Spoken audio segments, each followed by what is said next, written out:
All right, welcome on into the KSL Sports Front Page, brought to you by University Federal Credit Union. Our good friends always taking care of us here on the front page. Mitch, Harper, Trevor Allen, Utah insider for KSL Sports. I'm the BYU insider.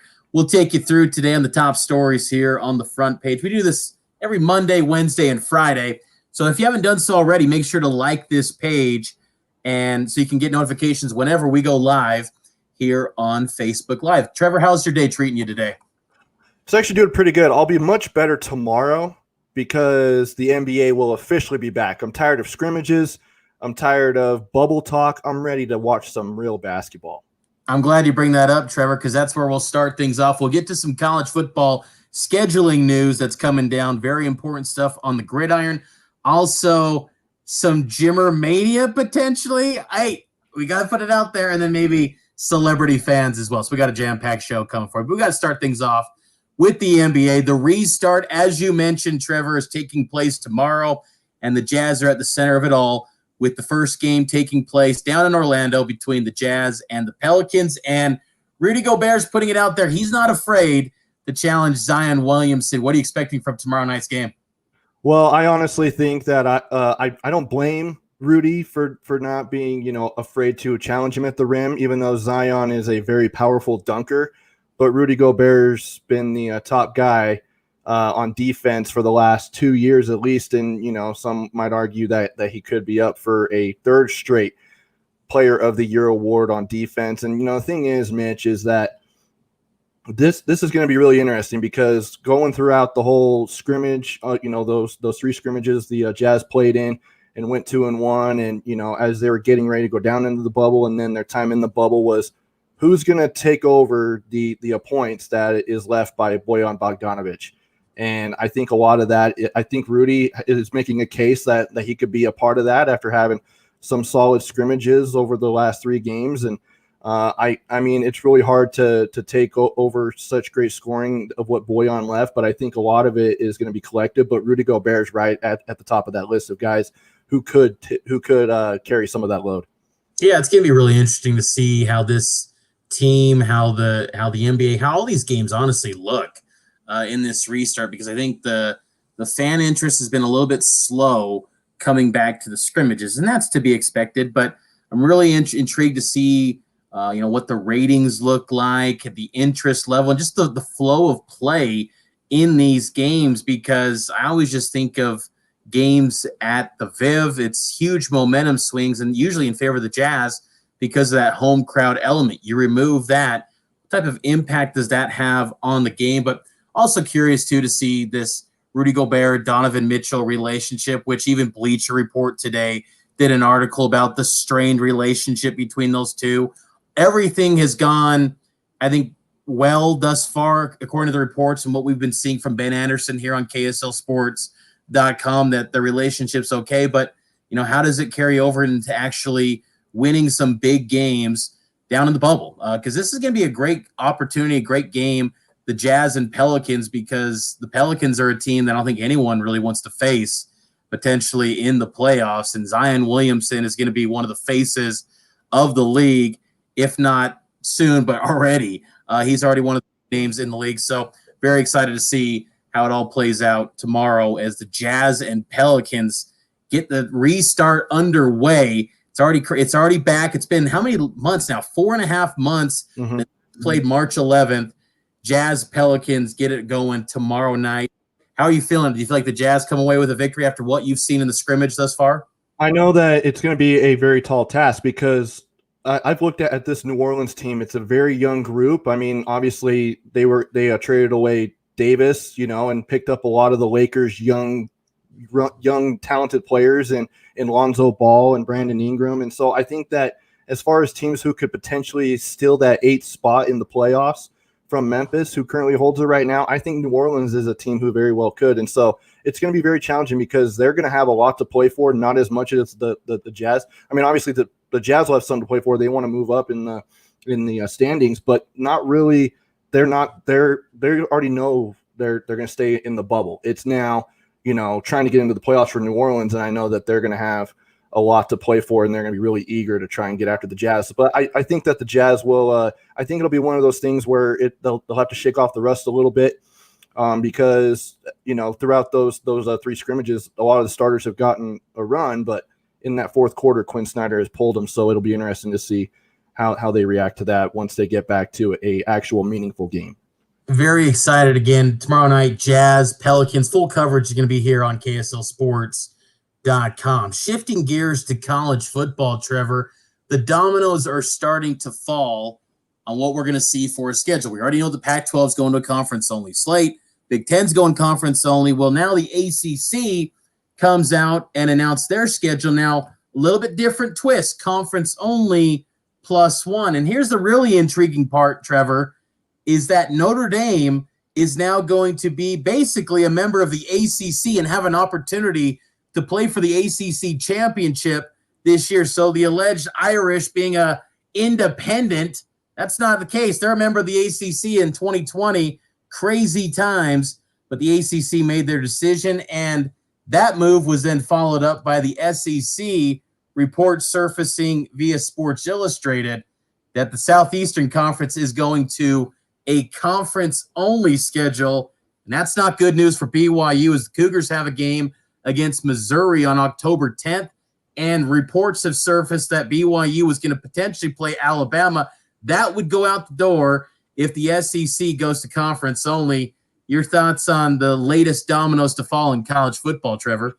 It changes week to week, day to day, hour by hour, Mitch, because as you mentioned, we were talking about how BYU and Alabama could potentially play if they were able to not move to a conference-only schedule, and then all of a sudden this comes out, and it's nuts because you are trying to plan things ahead, and as these Power 5 conferences are starting to meet more and figure out certain schedule models, it changes the game for everything. And I wasn't really shocked by the Notre Dame news of them playing basically as a member of that conference for this season, and they're even eligible to play in the ACC championship game.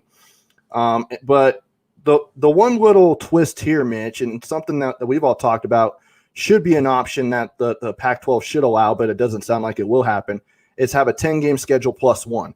And that +1 can be a non-conference schedule or a non-conference team, but it can be either at home or against another team in your state, which for Utah, that would qualify BYU as a potential opponent if the Pac-12. And again, we'll know coming up. I believe Friday is when the conference said that they would announce the schedule details for their conference-only schedule, and who knows, it still could be out on the table, but as of right now, it still stands as likely a 10-game scenario for the Pac-12. But BYU, I mean, Mitch, as a guy who's really, I mean, you're having to keep tabs on potential opponents for BYU now, as all these dominoes start falling, with that possibility of playing a team, onto the East Coast. Is that a possibility for BYU? Because they would have to go there in order to play the game.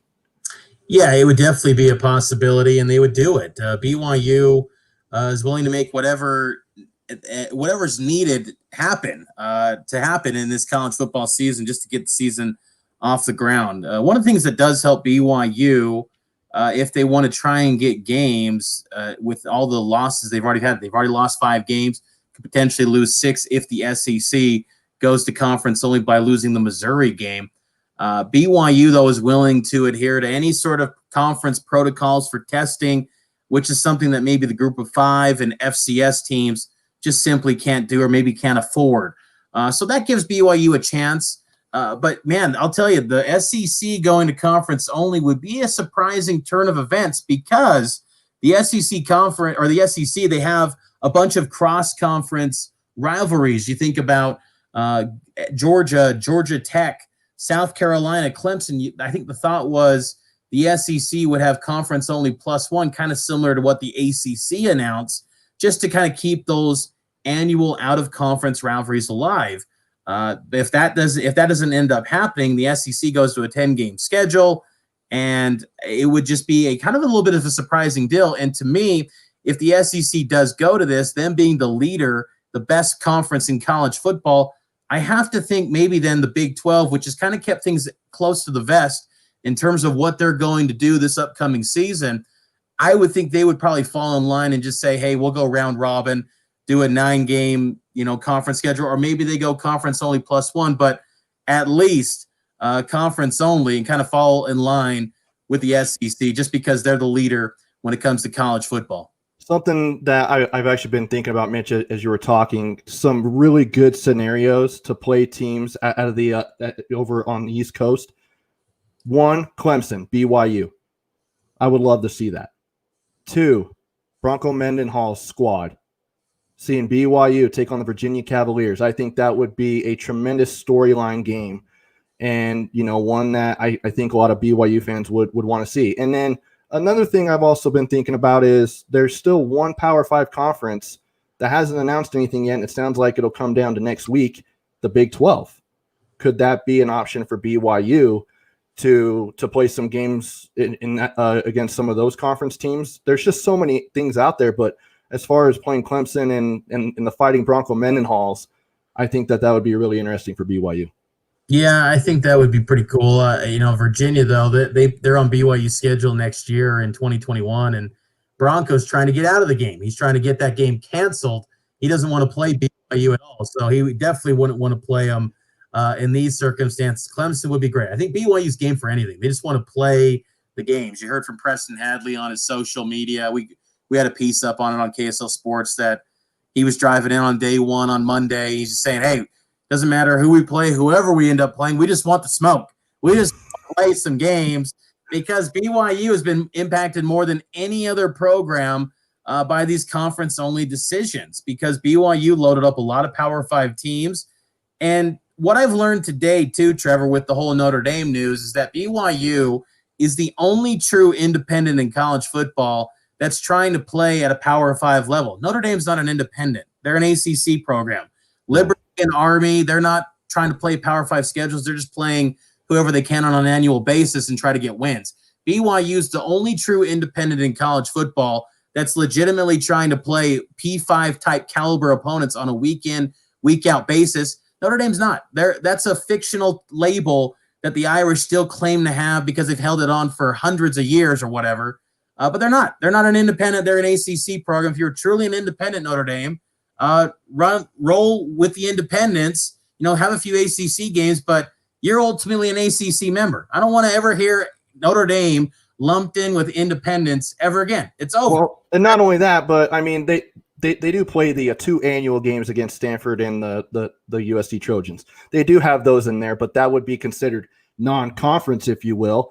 But the thing is, as far as the Fighting Irish, Mitch, yeah, you're absolutely right. But also BYU, as you've noticed throughout the years, as they've been in this situation of not being in a conference, I think a lot of it is that they are starting to schedule more because some of these programs in Power 5 are taking notice of what BYU can do, and BYU's had some pretty big wins even on the road in some of these games. But as you mentioned, it was like a matter of 24 hours where 5 games were canceled because those conferences were going to a conference only schedule, and there's only one more Power 5 school on their schedule right now, and that one could be taken away. But the thing is, you have 6 Power 5 teams on your schedule, and I'm sure that there's a lot more added to the books in future years down the road.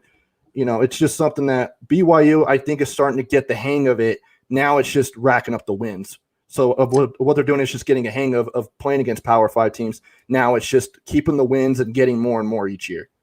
I just get confused by this whole Notre Dame gets an exception for everything. It's like, what have they done? I've been alive since 1988. In my lifetime, they've only won 1 title, and that was in 1988. The Irish haven't done anything. When did BYU win a national title, Mitch? No, but they're not getting an exception. I know what you mean. These exceptions, and you just go, what have they done to really earn these exceptions from all these leagues where they're willing to bend over backwards and give to Notre Dame? I don't know. I think a lot of it's just the history of what they have in college football, sure. And I know that there's other programs like BYU who has rich history in college football, and I think a lot of people just put Notre Dame there. But when you start talking about the championships, yeah, there's really not an argument there. Yeah, good stuff on college football. We'll continue to follow all of that here on KSLSports.com. If you haven't done so already, like this page. You can share your comments on Facebook, YouTube, I see Little Man Knows Sports writes in, what's good, guys? Hey, we're doing all right. We're doing okay. I appreciate the comment Sports there. is coming back. We're getting there. But I'm doing a lot better, Little Man Knows Sports, because the Lonely Master, Jimmer Fredette. Trevor, you ready for some Jimmer Mania, man? Because that's Jimmo Dashen! Jimmer Fredette, the Lonely Master, is heading back to the CBA to play out in China with the Shanghai Sharks. Man, it's Jimmer's keeping those cash flow alive and well. He's expected to get about $1.6 million, according to a report from Sportando. Good stuff. Could we be seeing another wave of Jimmer Mania potentially? Absolutely, because that was when he went off. I think he scored 72 points in a game. I think it was like a double overtime loss or something like that, and scored. I mean that's crazy. And I know that it's a lower competitive league than it was in Greece, but still, Jimmer's doing his thing. Whoever's gonna pick him up, Jimmer's gonna go out and ball. But the thing is, Mitch, I'm actually gonna play a little game here with you. Over under Jimmer's first year back in China, is he gonna average more or over or under 38.5 points per game?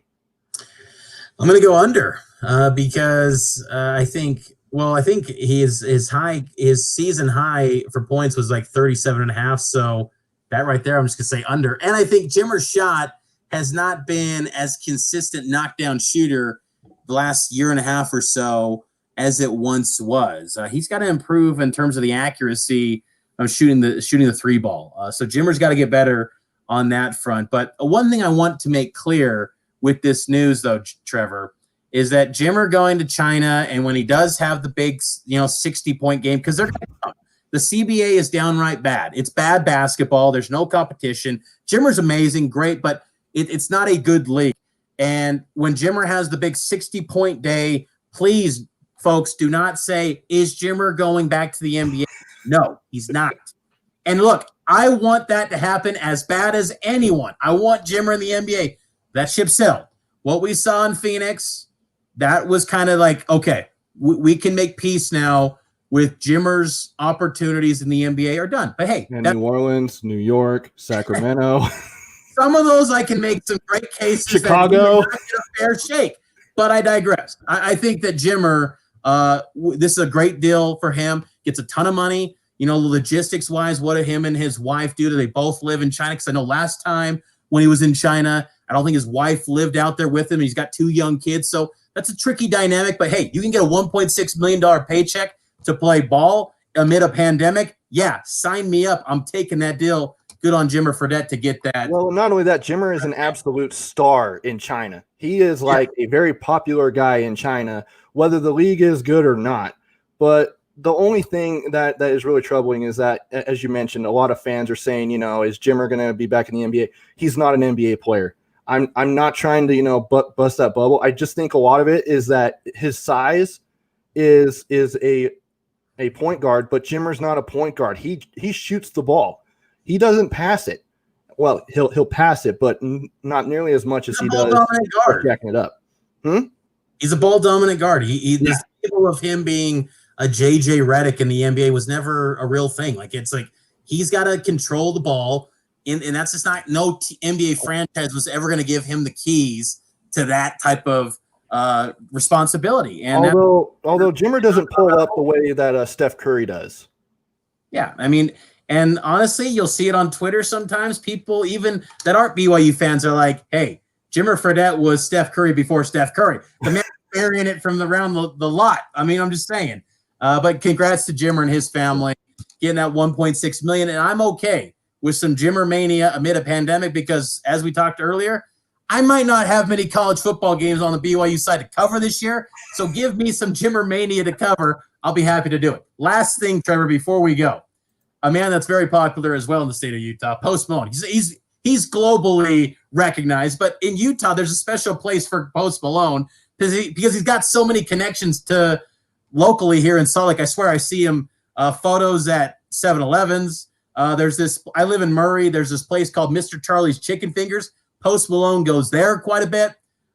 So he's got these connections to Utah. And he always emerges somewhere on social media. But recently he hopped on the Joe Rogan podcast and was wearing a University of Utah hat. And so apparently Post Malone, is he now the most famous Utah Utes fan that Utah has? It depends. Who's more popular, him or a Bryce Harper? Oh, Bryce Harper's a Ute fan? Well, according on College Game Day, Oh, he that's was right. the celebrity picker for it was the week when Utah and BYU played, and he said that he hated BYU. So I assume he likes the Utes. It's probably not his actual team, but we know who he roots for when it comes to Utah or BYU. Yeah, that's true. I think that whole deal was a situation. His wife, someone with the honor card, but I'm not going to get out. But Post Malone wearing that, it's just cool stuff. Like Joe Rogan's podcast, millions of viewers on video. It's going over to Spotify here, coming up pretty soon. But just like seeing that logo, like, because you got to think Joe Rogan's audience, maybe a lot of them don't care about college sports, but they're looking at that hat and they're going, just kind of brand recognition. That does a lot for just kind of getting your brand out there to people that maybe don't give a rip about sports. Because I got to think a lot of Joe Rogan listeners don't care about sports all the time. They're not like our podcast listeners where they live and die by sports. So it's just brand awareness. It gets expanded. And hey, Post Malone, he loves it here in Utah. It's a great state. We all know it. Yeah. And Post Malone knows it too. Well, and thing is, shout out to Tom Hackett, who I think it was how long ago? I know back. I know that during this whole pandemic, Tom's a Post Malone insider. Well, yeah, exactly. But I will say, I will give Tom credit. We're one step closer to Tom's dream becoming a reality, because Tom wrote an article, I can't remember what was, like 6 months ago, about Post Malone performing at halftime of a Utah football game. And, I know that it's probably not going to happen this year because I don't think we're going to have any fans up at the stadium. But the thing is, you have another year and a half or so to make it happen. And so I would say I wouldn't count it out. Tom Hackett, well done. Got a question coming in. Is there any chance of BYU getting a deal with the Big 12 for this year, similar to Notre Dame and ACC? It's possible, but I would not bank on it. That's going to do it, though, for this edition of the KSL Sports Front Page, presented by University Federal Credit Union. You can follow us on Twitter at KSL Sports. Like us on Facebook here. Check us out on Instagram at KSL Sports. And give us a follow, too, at Trevor A. Sports, at Mitch _Harper. Check out our podcast, Crimson Corner and Cougar Tracks as well. So we'll keep checking us out on KSLSports.com. We'll be back Friday here on the KSL Sports Front Page, brought to you by University Federal Credit Union.